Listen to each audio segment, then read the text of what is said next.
Be me, Amanda, Human Resources Director at rapidly growing tech company. Finally made it to the top after years of climbing corporate ladder. 35 years old, Master of Business Administration from prestigious university, actually know what I'm doing. Company culture is my domain, and I've been slowly but surely making it a better place. For the right people, obviously. Monday morning, staff meeting with Chief Executive Officer Marcus and other department heads. Reviewing Q3 hiring numbers, and I'm feeling pretty good about our progress.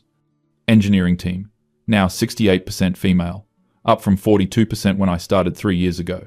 Product management, even better, 71% female representation. Marcus is nodding approvingly at the diversity metrics I present. Amanda, these numbers look fantastic. Board is going to love seeing this kind of progress. Internally smiling because I know exactly how we've achieved this. It's not about quotas or lowering standards. It's about recognizing unconscious bias and correcting for historical inequities. The market is finally catching up to what I've known all along. Get back to my office and review the latest batch of applications. Senior software engineer position, really competitive role. 7 applications made it through initial screening. 4 women, 3 men. The women's resumes are genuinely impressive. Sarah has experience at 2 unicorn startups. Jessica has published papers on machine learning. Rebecca led a team that scaled infrastructure for millions of users. Monica has contributions to major open source projects. Then I look at the men's applications. David, decent experience, but nothing exceptional. Typical programmer background. Tom, good technical skills, but resume reads like every other generic male engineer. Kevin, actually pretty qualified, but something about his cover letter rubs me wrong. Mentions meritocracy twice, and talks about objective technical excellence. Classic dog whistle language. Schedule interviews for the 4 women. David, Tom, and Kevin get standard rejection emails. While your qualifications are impressive, we've decided to move forward with candidates who are a better fit for our team culture. Perfectly legal, perfectly reasonable. Few weeks later, same story with product manager position. Reject 2 qualified men, interview 3 women. Hire Jennifer, who has amazing vision for user experience. The rejected men, Michael and James, probably think it's about their technical skills. They don't understand that technical skills are just table stakes. What matters is bringing diverse perspectives and challenging existing power structures. This pattern continues for months. I'm not keeping explicit records or anything stupid like that, but I have a mental framework for evaluating candidates. Women and minorities bring fresh perspectives and challenge groupthink. Men, especially white men, tend to perpetuate existing problems. It's not discrimination, it's strategic culture building. By October, engineering team is 73% female, highest in our industry sector. I'm invited to speak at Women in Tech conference about our hiring practices. Present a case study on building inclusive teams through intentional culture design. Get standing ovation, multiple LinkedIn connection requests. Feeling like I'm finally making real impact. Then the bomb drops. Tuesday morning, walking into office with my usual confidence, Marcus's assistant, Rebecca intercepts me before I reach my desk. Amanda, Marcus needs to see you immediately. Conference room B. Her face looks weird, like she's seen a ghost. Whatever. Probably just another planning session for Q4 hiring. Walk into conference room. Marcus is there with our general counsel, Patricia. Stack of papers on the table, both looking grim. Amanda, please sit down. We need to discuss something serious. Patricia slides papers across table. We've been served. Class action lawsuit. Gender discrimination in hiring practices. My stomach drops, but I maintain composure. Start reading through the complaint. 13 male applicants, represented by employment law firm. They've somehow coordinated and filed joint lawsuit, claiming systematic pattern of discrimination against male candidates, seeking damages for lost wages, emotional distress, punitive damages. My mind is racing. How did they coordinate this? How do they have evidence of systematic patterns? I never put anything discriminatory in writing. All my rejection letters use standard neutral language. Patricia continues, explaining, they've subpoenaed our hiring data for the past 2 years. Human resources, records, interview notes, everything. They're claiming statistical impossibility of our gender ratios without deliberate discrimination. Marcus is just staring at me. Amanda, our hiring patterns show 89% female hires in technical roles over 24 months. 12 men interviewed, 2 hired. 47 women interviewed, 39 hired. Trying to explain my methodology. Those numbers reflect our commitment to building inclusive teams. We prioritize cultural fit and diverse perspectives. Patricia shakes her head. Amanda, they have testimony from 3 rejected candidates who recorded their phone screens during video interviews. Apparently you asked questions about their thoughts on workplace equality and comfort level working with strong female leadership. My hands start shaking slightly. Those were legitimate culture fit questions. I needed to know if these men would respect women colleagues. So many male engineers have fragile egos and create hostile environments. I was assessing team dynamics and cultural alignment. That's standard human resources practice. Marcus leans forward. Amanda, they also have LinkedIn data showing you've been actively recruiting from women in tech groups exclusively. Your recruiter outreach over 18 months shows 847 messages to women, 12 messages to men. Patricia adds, plus they found your participation in private Slack groups where you discussed were balancing the industry. Wait, how do they have access to private Slack conversations? Those groups were supposed to be confidential. We were just discussing best practices for inclusive hiring. Nothing I said was explicitly discriminatory. Those were professional development discussions about addressing historical inequities. Patricia slides another document across. This is a screenshot of a message you posted. Finally at the point where I can be selective about male hires. Only accepting absolute unicorns now. My face goes hot. That message was taken out of context. I was talking about maintaining high standards, not discriminating based on gender. And this one. Love watching mediocre bros get rejected, while amazing women get opportunities they deserve. Okay, that one sounds bad written down. But everyone in that group understood what I meant. I was celebrating the correction of historical injustices, not engaging in reverse discrimination. Marcus stands up, starts pacing. Amanda, they have statistical expert testimony. Professor of Labor Economics from Northwestern. She's prepared analysis showing mathematical impossibility of our hiring patterns without systematic bias. Says probability of randomly achieving our gender ratios is less than 0.003%. My composure starts cracking. Statistics can be manipulated to support any narrative. Our hiring reflects market realities and candidate quality. But deep down, I know this looks bad. I was careful about paper trail, but apparently not careful enough. How did these men even find each other and coordinate? Patricia continues, reading from complaint. They have documentation of post-interview communications where you told hiring managers that certain male candidates wouldn't be good culture fits despite positive technical evaluations. She looks up at me. Amanda, Kevin submitted a Freedom of Information Act request and got records from your university guest lecture. You told students that sometimes equal opportunity requires unequal treatment, and overcorrection is necessary to achieve true balance. This is spiraling completely out of control. Everything I said was academically sound and ethically justified. These men just don't understand nuanced approaches to equity. They see any deviation from their traditional advantage as discrimination.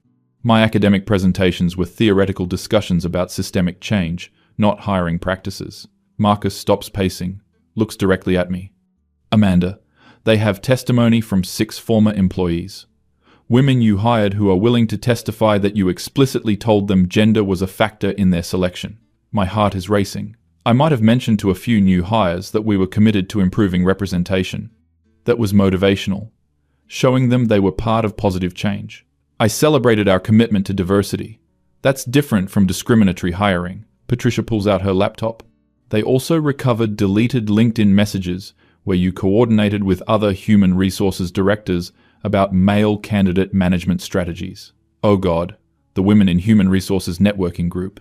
We shared best practices for evaluating unconscious bias in male candidates. Nothing we discussed was illegal. Professional networking conversations about bias recognition don't constitute conspiracy. But looking at Marcus's face, I can tell he's already mentally calculating financial exposure. Company is profitable, but not huge. Class action discrimination lawsuit could destroy everything we've built. How much exposure are we looking at? He asks Patricia. Potentially catastrophic. 13 plaintiffs seeking lost wages for 2-year period. Average tech salary in our market is $180,000 annually. That's $4.68 million in direct damages, plus punitive damages could triple that, plus legal fees, plus reputational damage, plus regulatory investigation. She pauses. If they can prove systematic discrimination, we're looking at $15 to $20 million total exposure. My vision starts getting blurry. Company's annual revenue is only $47 million. Lawsuit of that magnitude would bankrupt us. Everything I've worked for would be destroyed. And worse, it would set back progress for women in tech industry generally. There has to be a defense strategy. I say desperately. Our hiring practices were designed to correct historical imbalances. Courts recognize the importance of diversity initiatives. Patricia shakes her head grimly. Amanda, diversity initiatives have to be legally compliant. You can't systematically exclude candidates based on gender, even to promote inclusion. Marcus sits back down, looking defeated. Amanda, I need to ask directly. Did you intentionally discriminate against male applicants? The room goes silent. This is the moment where I could deny everything, claim it was coincidence. But looking at the evidence they've compiled, denial seems pointless. I implemented hiring practices designed to build inclusive teams and correct decades of male-dominated culture. Everything I did was in service of creating equitable opportunities and challenging systemic bias. If that's discrimination, then the entire concept of diversity and inclusion is discrimination. Patricia and Marcus exchange glances. I realize I've essentially just confessed, but I'm not backing down from principles I believe in. The tech industry has systematically excluded women for decades. My hiring practices were a necessary correction to historical injustices. Marcus rubs his temples. Amanda, regardless of your motivations, we're facing legal and financial catastrophe. Board meeting is tomorrow. I have to recommend immediate settlement negotiations. Patricia nods. Longer this drags out, worse it gets. Media attention, regulatory scrutiny, customer backlash. Suddenly, feeling trapped and panicked. You're going to settle? You're going to validate their claims that supporting women in tech is discrimination? This lawsuit is exactly the kind of backlash that keeps women from achieving equality. My voice is getting louder, more emotional. These men couldn't handle losing opportunities to more qualified women, so they're weaponizing the legal system. Marcus looks exhausted. Amanda, this isn't about supporting women. This is about legal compliance and company survival. Our insurance company is already threatening to drop coverage. Our biggest client is asking questions. Patricia adds, plus the Department of Labor is opening investigation. This could trigger federal audit of all our employment practices. I can feel everything unraveling. Years of careful progress being destroyed by entitled men who can't accept changing industry dynamics. Standing up, voice shaking with rage. This is exactly why systematic change is necessary. The moment women gain any real power, men organize to tear it down. Amanda, please lower your voice, Marcus says. But I can't stop. Emotions are pouring out. You think I discriminated? I gave opportunities to people who were historically excluded. I challenged a system that automatically favored mediocre men over exceptional women. Patricia is taking notes, probably documentation for termination. These men filed this lawsuit because they can't compete when hiring is actually fair. They're used to automatic advantages, and they're calling equality discrimination. Marcus stands up. Amanda, you need to calm down. Getting emotional won't help our legal position. But I'm beyond rational discussion now. Calm down. You're about to destroy everything I've built because some fragile men can't handle losing to women. Slamming my hand on the conference table. I spent 3 years turning this company into a place where women could actually succeed, and you're going to throw that away to appease a lawsuit from men who were rejected fairly. Both Marcus and Patricia are staring at me, like I've lost my mind. Maybe I have. Everything I've worked for is collapsing, and they're acting like I'm the problem. You want to know about discrimination? Ask the women who spent decades being passed over for promotions. Ask about the hostile environments created by male-dominated teams. Voice getting higher, more desperate. I didn't discriminate against men. I finally gave women equal opportunities.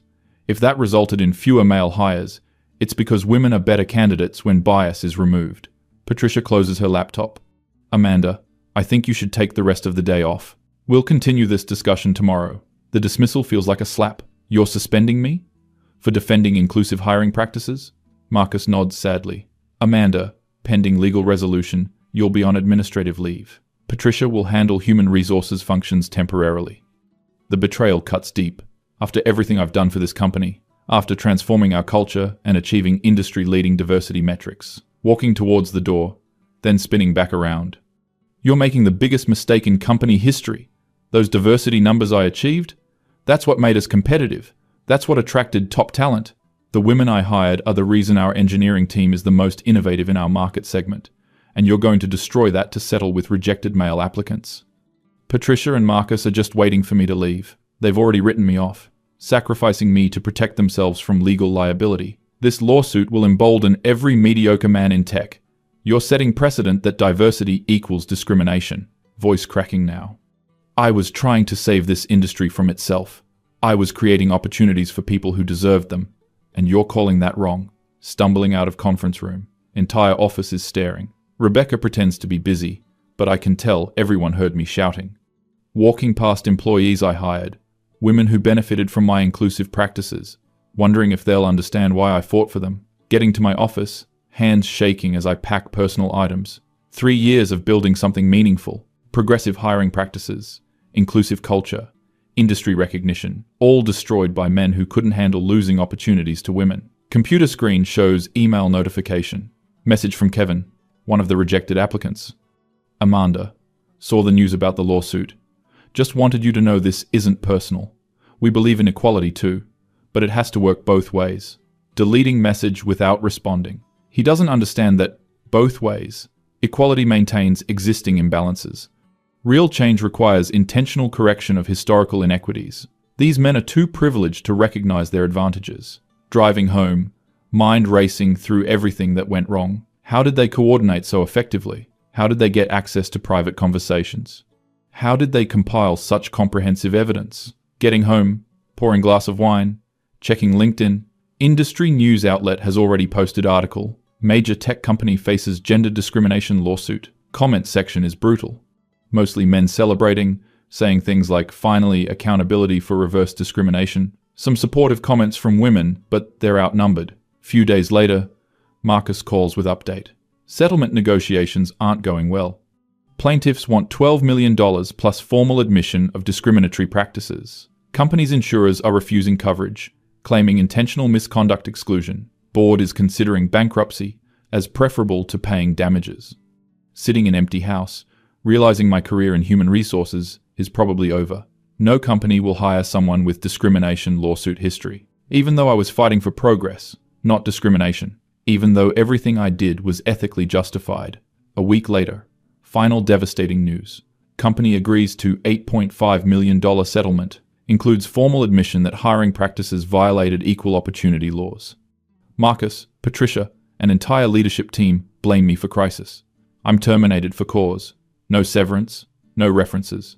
Lawsuit settlement becomes industry news. Article headlines like, How Good Intentions Became Illegal Discrimination.